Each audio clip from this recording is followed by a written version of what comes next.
Today we are going on a road trip, but not the kind that ends in a creepy truck stop flashlight party. The kind that goes through the guitar fretboard with multiple stops, and we're talking about basically navigating through this fretboard, finding your way out of chord shapes, maybe into different scale shapes that you want to use, and kind of how those different intervals will make sense musically, all right?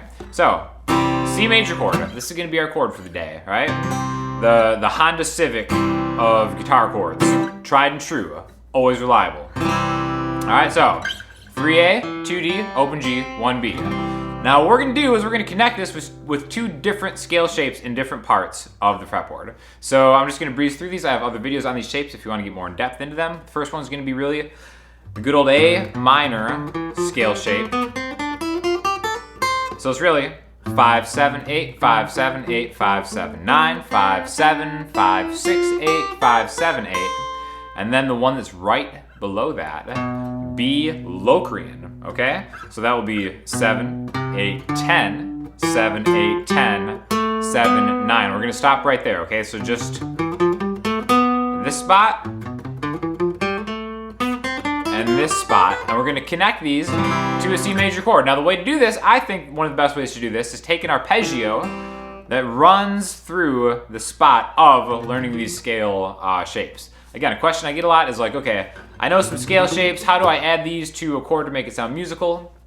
How do I get from one thing to another? Is kind of the inspiration for this video. And again, a lot of that is just really learning one piece of an arpeggio that will run you to where you need to go. So when I say arpeggio, just play this note, this chord, one note at a time. It's just a C, an E, and a G note.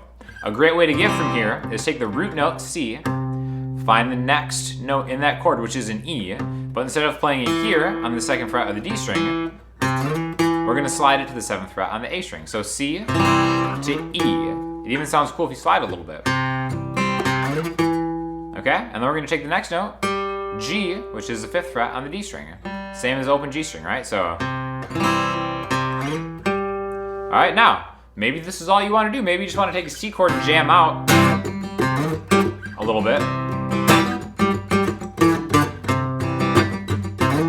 And that's just one way to kind of start adding a little bit of flavor to your chords. But again, we want to take this into a different position. Now, right here, if you notice, my pointer finger is lined up on the 5th fret of the D string. And remember, when you do that A minor scale, pointer finger is lined up with the 5th fret on all the strings, right? So, from this arpeggio, we can kind of continue on through the minor scale.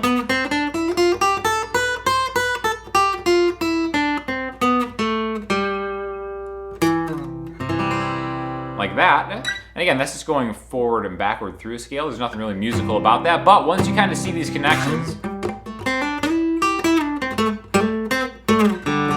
can kind of jump back and forth in between them a little bit easier, right? So the next thing I want to do is take that arpeggio one spot further. So again, if we have 3 on the A string, that C, into its major 3rd, the E, into its 5th, we go down another string, and that's where we started again. That's an octave apart. C, major, that's another C. Now we can start that arpeggio again. The next time up, it would be the same thing. 4 frets higher, which again, that's just what we did here. 3 to 7 is 4 frets, just like 5G to 9G is 4 frets. C to an E. It's good to start being able to know where to find these different notes. And then it's essentially the same shape. Remember how we went and then down a string back 2 frets? It's really the same thing, but when we get to the B string, down a string, down 1 fret, back 1 fret. So we end up getting the G, being the 8th fret, on the B string, okay? Just like that. Now, my middle finger is lined up with the 8th fret.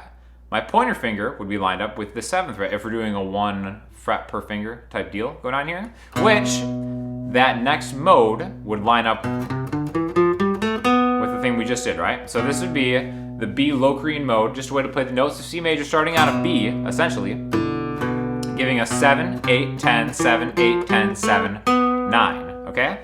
You could easily think of this as being in C major, the major scale shape, but I wanted to talk about Locrian because Locrian is kind of like the Waffle House of road tripping, because its underlying presence is always felt, but you never really want to end up there, all right? So this is just one way to get from C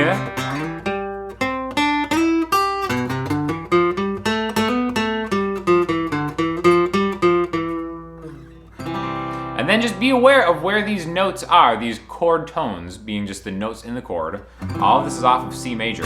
Find out where the C's, E's, and G's are in these different shapes, all right? That's a really great way to familiarize yourself with a musical scale hand position, and then just maybe kind of being able to understand how it works in a more musical context by identifying those chord tones. Arpeggios are a fantastic way to start learning those because they just kind of sound, I just think they sound a little more musical however you want to add it to it, right? You can use any kind of voicing to get in and out of these. Really, any of the chords in this key are going to work. I'm just using C major as the example because it is the root of the scale. C major chord, C major key, right? Same different. We could do another voicing. We could do my all-time favorite, C major 7 voicing, 3, 5, 4, 5, starting on the A string. And now maybe we don't even have to run an arpeggio in it. Maybe we've kind of practiced this enough to know that the A minor scale shape is sitting right here. Remember when your pointer finger ended up lining up with the 5th fret?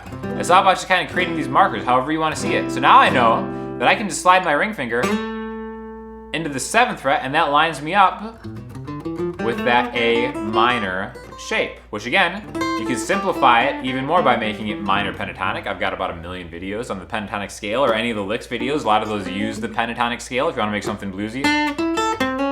Something like that. We could just take it from here.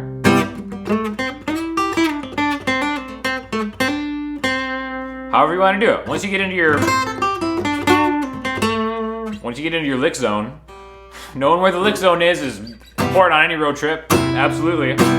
Road tripping through all these, we're gonna arpeggiate it into the B Locrian spot and then end on another C. All right, so what I just did right there, we're gonna take 2 different C major 7 voicings. This one, 3A, 5D, 4G, 5B. And I wanna connect it to this guy right here.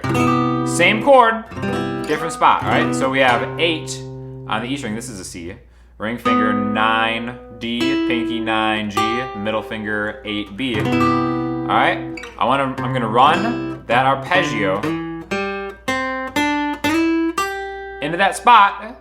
Now I could just make the chord there, but I kind of want maybe a little bit more filler, a little more action there. So I'm gonna jump into this scale. I'm not gonna play it in order, right? So once I get here,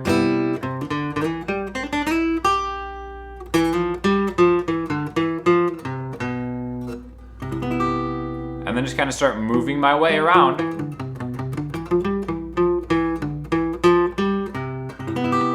into there. Again, kind of sounds like noodling because really, generally it is, but there is a time and a place for noodling, and that's just kind of like understanding how all these shapes kind of connect to each other. When you can use minor pentatonic stuff, if that's really what you want to kind of slide through, and then combining them with different chord voicings that you know. That's really what it's all about. And I really personally think that learning arpeggios all along the fretboard is the best way to start connecting all this stuff because a solid arpeggio will slide all the way through. Doesn't matter where you start. You start on a G. And that's going to take you throughout the fretboard. So being able to kind of see and maybe partition off little pieces of it, that's why learning these scale hand positions are great, even if you don't think of this as modal playing. It's really, all these positions are just teaching you how to find the notes that you're looking for in each spot of the guitar fretboard. And, you're just road tripping through it, having a good time, and making your way to your destination of awesome guitar playing with your co-pilot, Sean Daniel. So thanks for stopping by. We're going to take a break, fill up the gas tank, and we'll be back soon. So any questions or comments you have, hit me up in the comment section, Instagram, Twitter, or the website. And I'll talk to you all soon. Thanks a lot.